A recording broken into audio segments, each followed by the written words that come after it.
Chicken fry করার জন্য প্রথমে চিকেনে দিয়ে দিলাম লবণ, সামান্য পরিমাণ জিরে গুঁড়ো, এরপর ধনিয়া গুঁড়ো, তারপরে দিয়ে দেব সামান্য পরিমাণ তান্দুরি মশলা, এটা কেনা যে তান্দুরি মশলাটা সেটা।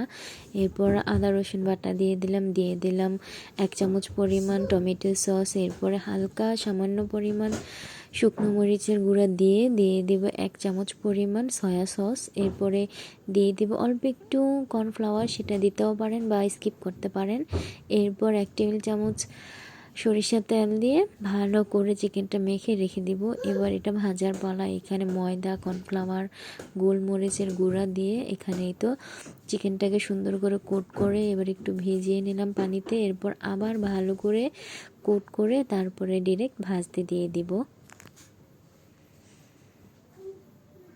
এই তো এক এক করে আমি চিকেনগুলো দিয়ে দিলাম, দিয়ে সুন্দর করে ভেজে নিলাম। এই তো আমার ভাজা শেষ। এরপর এটি ইফতারিতে আজকে বাচ্চাদের দিয়েছিলাম, তো আমার ছেলেরা খুবই পছন্দ করেছে। ঠিক আছে, সবাই ভালো থাকবেন, আল্লাহ হাফিজ।